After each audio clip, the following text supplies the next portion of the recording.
Коронавирусқа жауап итеп, яңа рекорд қоймақшылар иде. Бу якшәмбе Россия буенча меңләгән спортчы йөгергә чыкты. Калининградтан алып Хабаровскига кадәр илнең 85 шәһәре. Аларга Татарстан егет-кызлары да кушылды. Безнекеләр кайда йөгерде соң?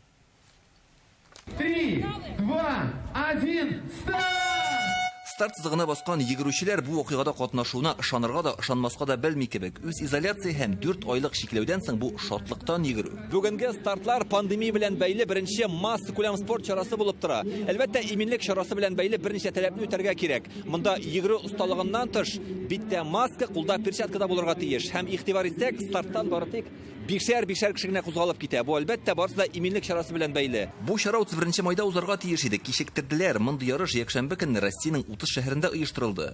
Ил буенча 50 меңгә якын кеше бер үк вакытта старттан кузгала. Шуннан карап җиңүче шәһәр билгеләнә. 2 ел рәттән Казан йөгерешчеләр башкаласы исемен яулаган иде. Быел да шуңа дәгъва кылды. Казаннан Зөлфия 21 километрга әзерләнә. Ире Артем үзе йөгермәсә дә хатынына көч биреп торырга дип килгән. Буш кул белән түгел, зур плакатка шигъри юллар язган. Соңгы тапкыр 6 октябрьдә. Уже почти Ярты ел үтте. Ничегрәк әзерләндегез? Пандемия булды бит. Йөгерә.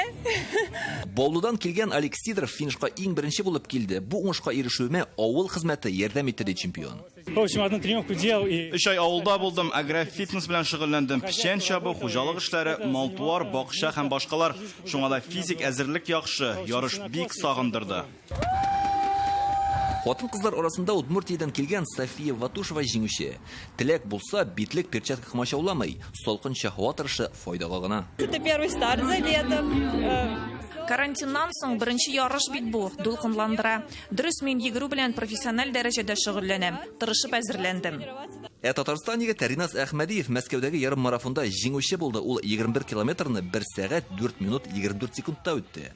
Браво, Ринас, браво! Финишка килгән һәр кеше истәлекле бүләк һәм медальләргә ия булды. Ярыш төгәлләнсә дә, сезон әле ачыла, көзгә Казанда йөгерү буенча чираттагы ярыш узарга тиеш.